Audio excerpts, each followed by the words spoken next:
Azzedine Ounahi proche d'un accord avec un club de la Liga espagnole. Véronique Rabiot dézingue la direction de l'OM, jugée pire qu'au PSG. Deux clubs de Liga mènent une rude bataille pour convaincre l'OM et recruter le milieu de terrain marocain Azzedine Ounahi.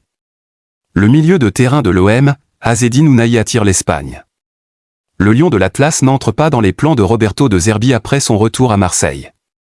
Mais des clubs se positionnent pour l'accueillir les bras ouverts et lui donner de temps de jeu. Girona prépare une offre d'environ 11 millions d'euros. Cette somme dépasse celle du PAOK Salonique, déjà positionné.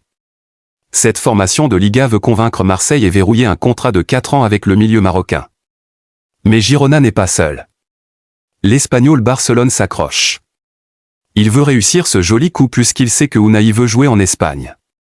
Cette préférence maintient le club catalan dans la course, malgré l'avantage apparent de Girona. Le joueur, arrivé à l'OM en janvier 2023 après un mondial éclatant, n'a pas réussi à s'imposer. Blessures, irrégularités, manque de continuité, l'élan s'est brisé. Pourtant, sa valeur reste élevée. Marseille le sait, et pourrait accepter une vente dès cet été. Girona pousse, l'Espagnol aussi. Ounahi cherche une relance. Son futur se dessine en Liga, et la décision finale approche. Véronique Rabiot dézingue la direction de l'OM, jugée pire qu'au PSG.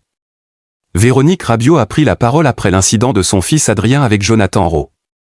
La mère et agent de Adrien Rabiot a pris la défense de son fils et ne s'est pas gênée à tacler sévèrement l'OM. Adrien Rabiot a été placé sur le marché des transferts. Une décision que ne digère pas Véronique Rabiot qui a fait une sortie sans filtre lors de sa prise de parole au micro de RTL.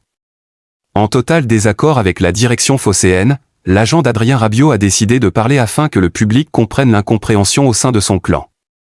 Cela devient petit à petit une habitude, la fin d'histoire entre Adrien Rabiot et son club se termine très mal. Cette fois-ci, c'est l'Olympique de Marseille qui en fait les frais. Alors que l'amour entre le public marseillais et l'ex-joueur de la Juventus semblait être grand depuis son arrivée dans le sud l'été dernier, il est au point mort depuis le week-end dernier. Après le coup de sifflet final contre le Stade Rennais, dans le vestiaire de l'OM, le milieu de terrain français et Jonathan Rowe se seraient bagarrés. Selon Pablo Longoria, c'était d'une violence inouïe. Des dires qui n'ont pas plu à la mère d'Adrien Rabiot, personne n'a été blessé, personne n'est allé à l'hôpital, il n'y a pas eu de nez cassé, pas de lèvres fendues, pas de point de suture, pas de jour d'ITT, donc je ne comprends pas, a-t-elle déclaré à RTL. En sous-entendant que le président marseillais a exagéré la situation, Véronique Rabiot démontre bien que les deux parties ne sont pas du tout sur la même longueur d'onde.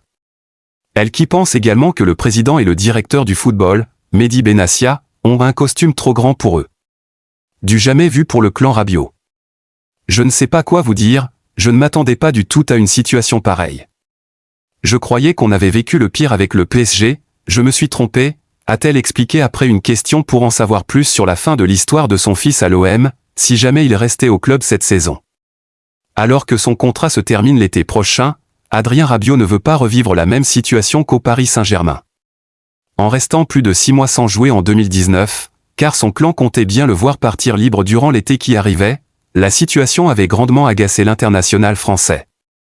Et, à 1 an d'une Coupe du Monde, il espère que la même chose n'arrivera pas à Marseille et qu'il jouera régulièrement cette saison. Mais, vu les précédents propos de Mehdi Benassia, ce n'est pas sous les ordres de Roberto De Zerbi que cela arrivera.